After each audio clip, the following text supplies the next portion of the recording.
అందరికీ నమస్కారం.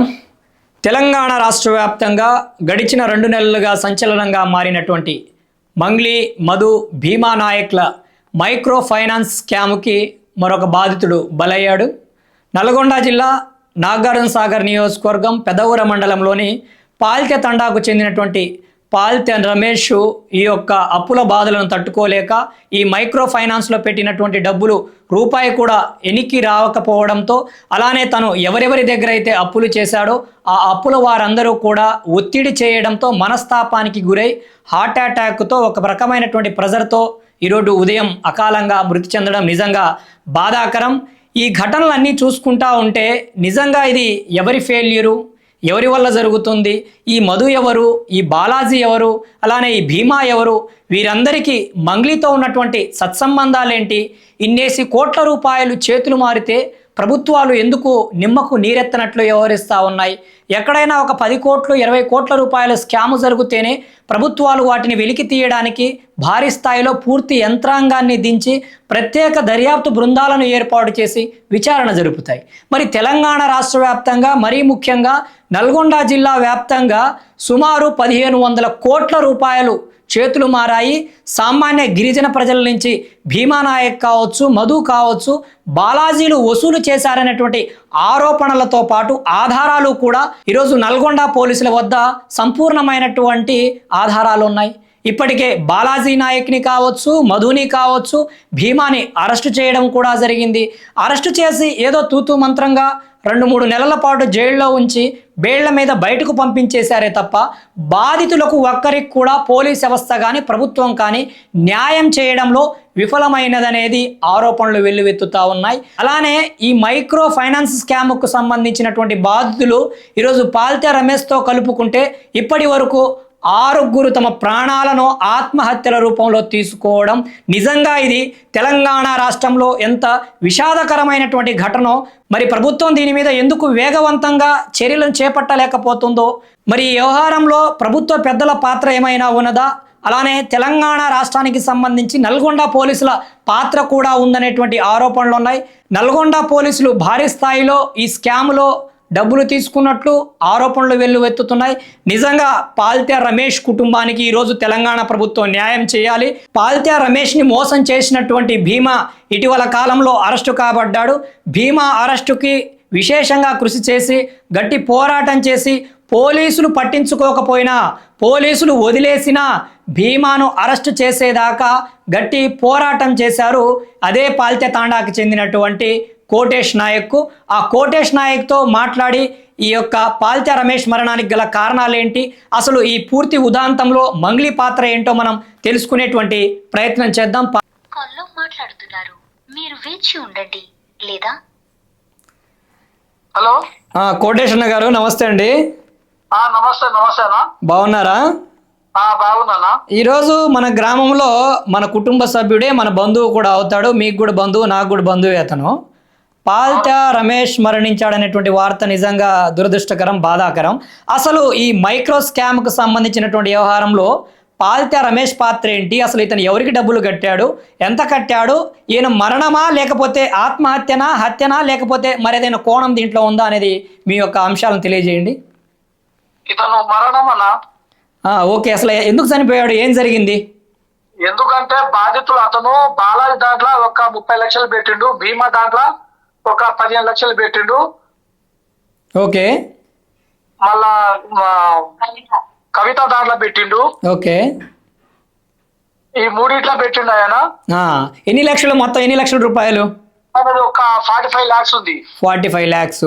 ఓకే, ఇప్పుడు ఈ భీమాని బాలాజీని పోలీసులు అరెస్ట్ చేశారు కదా, మరి రికవరీ ఏమైనా చూపించలేదా ఈ బాధితులకి పోలీస్ వ్యవస్థ? రికవరీ మొత్తం పోను, భీమా దగ్గర మొత్తం పోను 30 కోట్లు మిలిగినాయి మా డబ్బులు. ఓకే, మేము పెట్టింది 60 కోట్లు, మా రిటర్న్ ఇచ్చింది 30 కోట్లు. 30 కోట్లు మిగిలిన డబ్బులు.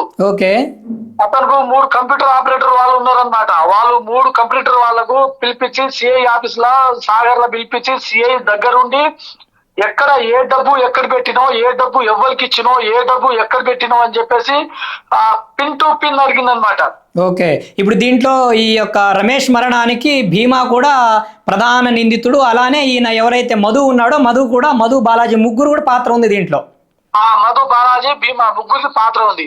మరి ఇన్నేసి కోట్ల రూపాయలు స్కామ్ జరిగితే ఏదైనా ఒక చిన్న సమస్య వస్తే రాజకీయ నాయకులు మరెక్కడా సమస్యలు లేనట్టు అటు ప్రతిపక్షాలను ఇరకాటంలో పడేసి అధికార పక్షాన్ని ఇరకాటంలో పడేటువంటి రాజకీయ నాయకులు ఈరోజు తెలంగాణ రాష్ట్రంలో నల్గొండ జిల్లా వ్యాప్తంగా ఇంత సంచలనంగా మారుతూ ఉంటే స్థానికంగా ఉన్నటువంటి కాంగ్రెస్ పార్టీకి సంబంధించినటువంటి ఎమ్మెల్యేలు కావచ్చు, ఎంపీలు కావచ్చు, అలానే బీఆర్ఎస్ పార్టీకి చెందినటువంటి ఎమ్మెల్యేలు, ఎమ్మెల్సీలు, ఎంపీలు ఎందుకు స్పందించడం లేదు? వీళ్ళ పాత్ర ఏమైనా ఉందా దీంట్లో? అందరికి చెప్పినామన్నా, అందరికి ఎమ్మెల్యే గారిని చెప్పిన, జేవి రెడ్డిని, రవి రెడ్డి ఎంపీ గారిని చెప్పిన, జానారెడ్డి మంత్రులకు చెప్పిన, అందరికి చెప్పినాం. పెద్ద మనుషులు అందరు పోయి ఏడుకున్నాం, వాళ్ళకి దండం పెట్టినాం. ఏది ఏ చేసినా మీ లమ్మడోళ్ళు మీరు పెట్టుకోరు, మాకేం చేయమంటారని మాకు ఎవ్వరు కూడా స్పందించలే. అవును, జరిగిందేదో జరిగిపోయింది. ఆశతోనో లేదంటే మరొక విధంగానో మోసపోయిన వారికి బాధితులకు న్యాయం చేయాల్సినటువంటి బాధ్యత ఈరోజు పోలీస్ వ్యవస్థ మీద అలానే ప్రభుత్వం మీద ఉంటుంది కదా. మరి ఈరోజు వాళ్ళతో సంబంధం లేదంటే మరి రాష్ట్రంలో ఉన్నటువంటి ప్రజలు ఇప్పటి వరకు నాకు తెలిసి 6 ఈ మైక్రో స్కామ్కు సంబంధించిన మైక్రో ఫైనాన్స్ స్కామ్ వల్ల మరణించారు. ఇది 7వ మరణం అనుకుంటాను. మరి దీని మీద మీరు ఏదైతే భీమా నాయక్ అరెస్ట్ కోసం చేసినటువంటి పోరాటం ఏదైతే ఉందో అది నాకు పూర్తిగా తెలుసు. ఎందుకంటే మీతో పాటు నేను కూడా నల్గొండ జిల్లా ఎస్పీ గారిని కలిసాను ఇదే అంశంలో. భీమా నాయక్ని అరెస్ట్ చేయడంలో పోలీసుల పాత్ర ఎంత ఉందో నాకైతే తెలియదు, కానీ భీమా నాయక్ని అరెస్ట్ చేయించడంలో నువ్వు చేసినటువంటి పోరాటం ఏదైతే ఉందో అది నిజంగా గర్వించదగ్గది. కానీ ఇంత పోరాటం చేసినా ఇలాంటి అమాయకులు తెలుసో తెలియకో గిరిజన బిడ్డలు 10 రూపాయలు వస్తాయని నమ్మి ఆశపడి మోసపోయి ఇలా ప్రాణాలు పోగొట్టుకోవడం నిజంగా బాధాకరం. తప్పకుండా ఈ అంశాల మీద మన వంతు ఎంతో కొంత పోరాటం చేద్దాం. అవసరమైతే వీళ్ళ మీద చట్టపరమైనటువంటి చర్యలు తీసుకునే విధంగా ముందుకు పోరాటాలను కొనసాగిద్దాం. మరి పోలీసుల మీద కూడా ఆరోపణలు వెలువెత్తుతున్నాయి. జిల్లా ఎస్పీ గారి దగ్గర నుంచి కలెక్టర్ల వరకు కూడా అందరి పాత్ర దీంట్లో ఉందని మీ అభిప్రాయం ఏంటి దీంట్లో? ఇవ్వడం జరిగింది సార్. జిల్లా ఎస్పీ శరత్ చంద్ర పవర్ కు 10 సార్లు పిటిషన్ ఇవ్వడం జరిగింది. ఓకే, పట్టించుకుంటలేరు. ఇదే మా పరిగెల పాల్చితండ పెద్దవరం మండలం నల్గొండ జిల్లా నుంచి భీమా అనే వ్యక్తికి 30 కోట్లు ఇవ్వాల్సిన డబ్బులు, 30 ఇవ్వాల్సిన డబ్బులు, దాంట్లో నాది 2.5 కోట్లు పాల్చితండ పెద్దవరం మండలం నాది. భీమా నాయక్ 2.5 కోట్ల రూపాయలు ఇచ్చావు. ఎవరు?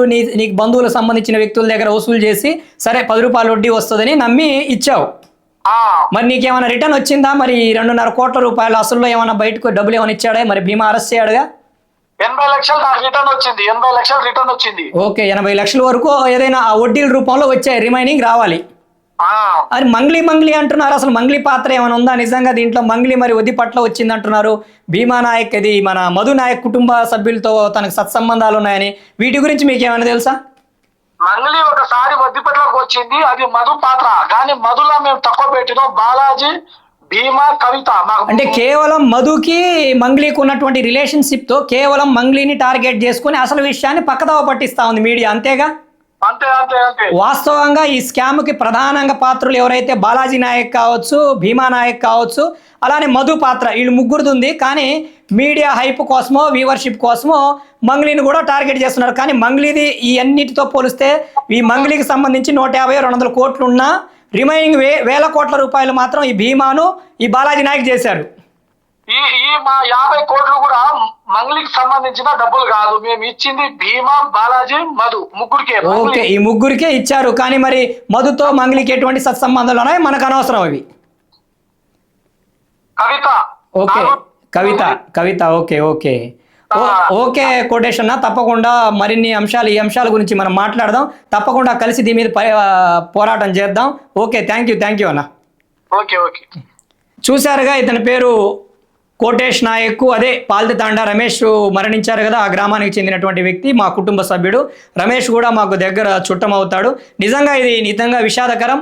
అలానే బాధితులకు న్యాయం చేయాలని పాల్తా రమేష్ సంబంధించినటువంటి పార్థివ దేహాన్ని తీసుకొని ఈరోజు ఆ గ్రామస్తులు కావచ్చు, ఈ యొక్క మధు వల్ల బాధించబడిన వారు కావచ్చు, బాలాజీ నాయక్ వల్ల బాధించబడిన వారు కావచ్చు, భీమా వల్ల బాధించబడిన వారు కావచ్చు, అందరూ కూడా పెద్దఊర పోలీస్ స్టేషన్ ముందు సుమారు రాస్తారోకోను చేపట్టి ఇరుపక్కల కూడా 5-5 కిలోమీటర్ల పాటు రోడ్డు బ్లాక్ అయిపోయిందంటే ఇది నిజంగా తెలంగాణ రాష్ట్ర ప్రభుత్వం సిగ్గుపడాల్సినటువంటి అంశం. జరిగిందేదో జరిగిపోయింది. వాళ్ళు తొందరపడ్డారు, మోసపోయారు. ఆ బాధితులకు న్యాయం చేయాల్సినటువంటి బాధ్యత ఈరోజు తెలంగాణ రాష్ట్ర ప్రభుత్వం మీద, పోలీస్ యంత్రాంగం మీద ఉన్నది.